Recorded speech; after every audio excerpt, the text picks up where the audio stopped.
இயேசு கிறிஸ்துவின் நாமத்தினால அவங்கள வாழ்த்துகிறேன். நம்ம எல்லாரும் மத்தியிலையும் ஒரு வேர்டு எப்பவுமே பேசிக்கிட்டு இருப்போம், பல பேரை குறித்து. மனுஷன் எதை விதைக்கிறானையோ அதை அறுப்பான் அப்படின்னு பைபிளில் கொடுத்துருக்கு. அந்த மாதிரி சப்ஜெக்ட் நானும் பேசியிருக்கிறேன். அப்போ அதில் பல காரியங்கள் வியாக்கியானமாக நம்ம சொல்லுவோம் இல்லையா. அவன் என்ன செய்தாலும் தப்பு செய்தாலும் அதுதான் அவன் அறுப்பான்.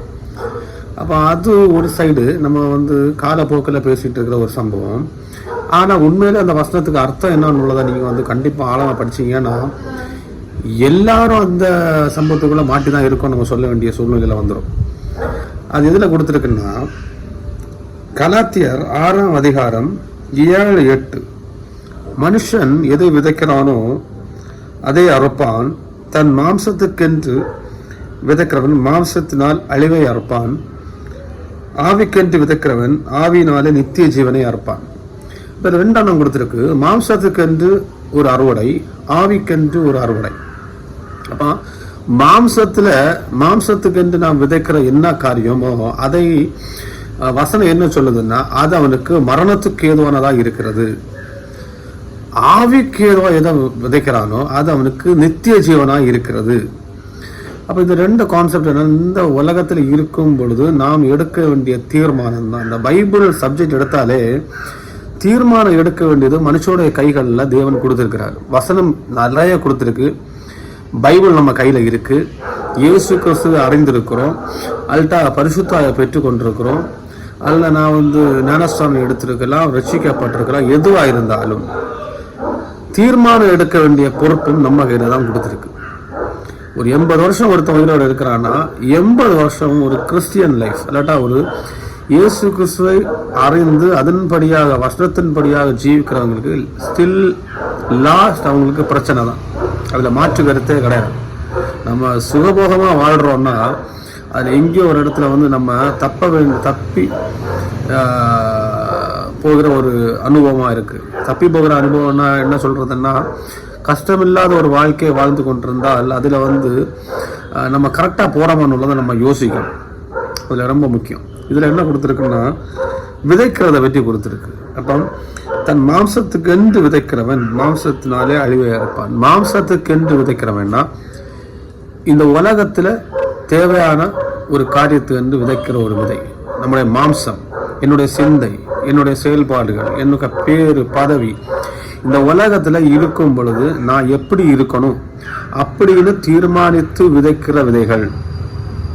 இன்னும் சொல்ல போனால் இன்னொரு வாழ்க்கை, இறந்த பிறகு இருக்கிற ஒரு வாழ்க்கை குறித்து ஒரு ஞாபகம் இல்லாமல் நம்ம மனம் போன போக்கில், இன்னும் எக்ஸாம்பிள் சொல்கிறோம், மனம் போன போக்கில் விதைக்கிற ஒரு விதை. மனதுக்கு சந்தோஷமாக இருக்கிற, சரீரத்துக்கு சந்தோஷமாக இருக்கிற, இன்னும் இந்த உலகத்தில் நம்ம ஜீவிக்கும் பொழுது நமக்கு சந்தோஷமாக இருக்கிற என்னென்ன காரியங்களுக்காக நாம் போடுகிற ஒரு விதை. அது விதையை சொல்கிற நேரம் போடுகிற ஒரு காரியம், எடுக்கிற ஒரு தீர்மானம் உடனே சக்ஸஸ் ஆகாது, கொஞ்ச நாள் கழித்து சக்ஸஸ் ஆகும். ஒருவேளை இந்த உலகத்தில் நான் சம்பவமாக வாழணும், நல்ல செழிப்பாக வாழணும், நான் என்ன செய்தாலும் எல்லாரோட நல்லா தான் வாழணும், எல்லாருக்கு முன்னாடி நான் யார் என்று காட்ட வேண்டும், அது ஸ்டடீஸ்லேயே இருக்கட்டும், நம்ம பெருமாற்றத்திலே இருக்கட்டும், என்ன காரியமாக இருக்கட்டும், சில வேலை நான் ஸ்ட்ரிக்டாக இருக்கிறேன், ஐ எம் வெரி ஸ்ட்ரிக்ட், நான் பயங்கர நியாயமானவன், அந்த மாதிரி காட்டுறதுக்காக இருக்கட்டும். எக்ஸாம்பிள் சொல்கிறேன், இந்த உலகத்துக்குரிய காரியம், இந்த மாம்சத்துக்கு ஏற்ற காரியத்தில் நம்ம எதை விதைக்கிறோமோ அது எங்கே போய் கொண்டு முடியும்னா, மாம்சத்தினாலே அழிவை அறுப்பான். இந்த உலகம் முடிச்சு போகிற நேரம் அவனுக்கு அழிவை அறுவடை செய்வான். மாம்சத்தினால அழிவு, மாம்சத்தினால ஒரு அழிவுன்னு சொல்கிற நேரம் நித்திய ஜீவனுக்கு போகாம மரணத்துக்கு ஏதுவான ஒரு அழிவு. இந்த வசனத்தில் அதான் தெளிவாக சொல்லியிருக்கிறாங்க. ஆவிக்கென்று விதைக்கிறவன் ஆவியினாலே நித்திய ஜீவனை அறுப்பான். அப்போ ஆவிக்கென்று விதைக்கிறவன் நித்திய ஜீவனை அறுப்பான். அப்போ மாம்சத்துக்கு விதைக்கிறவன் எங்கே போக முடியாது, நித்திய ஜீவனுக்கு போக முடியாது. அவன் மரணத்துக்கு ஏதுவான ஒரு அறுவடை நடக்கும். இன்னும் சொல்ல போனால் அவனுடைய ஆவி மரணத்துக்கு ஏதுவாக இருக்கும், அவனுடைய சரீரம் மரணத்துக்கு ஏதுவாக. சிம்பிளாக சொல்ற நரகத்துக்கு போகிற ஒரு வழிதான் மாம்சத்துக்கென்று அறுவடை செய்கிற ஒரு வழி. இன்னும் சொல்ல போனால் ஆவியினால் நடத்தப்படுறவங்க ஆவிக்கேற்றபடி தேவனுக்கு விருப்பமானபடி, இன்னும் ஆழமாக சொல்லலாம், பரிசுத்த ஆவி இல்லாமல் யாருக்கும் நித்திய ஜீவனுக்கு போக முடியாது. பரிசுத்த ஆவி இல்லாமல் யாருமே இந்த உலகத்தை ஜெயிக்க முடியாது. பரிசுத்த ஆவி இல்லாமல் மாம்சத்தை ஜெயிக்கவே முடியாது. மாம்ச சிந்தனைகள், மாம்சத்துக்குள்ள எல்லா காரியங்களும். ஏன்னா பரிசுத்த ஆவின்னு சொல்றது பரிசுத்தம் நிறைந்தது. அது இயேசு கிறிஸ்து கொடுத்துட்டு போன தேற்றவாளனா இருக்கிறார். அவரை நம்ம ஏற்றெடுக்காம, அவர் நமக்கு உள்ளாடி இல்லாம வசனத்தின்படியாக நமக்கு ஜீவிக்க முடியாது. வசனத்தை படிக்கலாம், அதன்படி நம்ம வாழ்க்கையை கொண்டு நடக்கிறதுக்கு ட்ரை பண்ணலாம். ஆனால் அதன்படியாக நமக்கு வாழ்க்கையை கொண்டு நடத்த முடியாது. ஒரு பரிசுத்த ஜீவிதம் செய்ய முடியாது.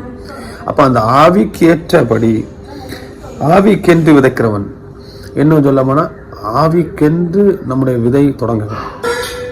அதுதான் எங்கே கொண்டு போவோமா? நித்திய ஜீவனுக்கு கொண்டு போவோம். நம்ம இதுவரை என்னென்ன காரியத்துக்கு, நம்ம சரீரத்துக்கு வேண்டி, நம்ம வாழ்க்கைக்கு வேண்டி, இல்லைன்னா இந்த உலகத்தில் நம்ம ஜீவிக்கிறதுக்கு வேண்டி என்னெல்லாமோ விதைச்சிருக்கிறோம்.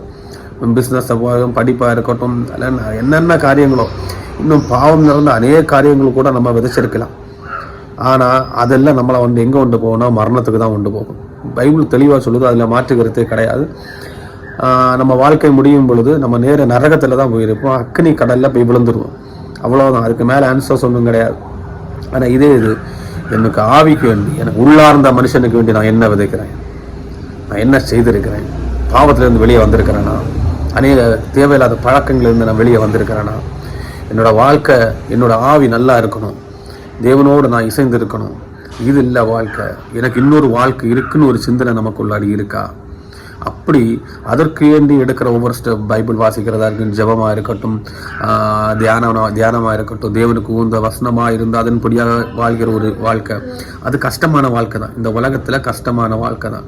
ஏன்னா மாம்சத்துக்கும் ஆவிக்கும் சம்பந்தம் ரொம்ப தூரம். மாம்சம் எப்போதுமே உலக ரீதியாக தான் ஓடிட்டு இருக்கும். ஆனால் ஆவியின் சிந்தனையோ நித்திய ஜீவனுக்கென்று ஓடுகிற ஓட்டமாக இருக்கும். இந்த நாட்களில் கண்டிப்பாக ஆவிக்கென்று நம்ம விதைக்கிற விதையாக இருப்போம்.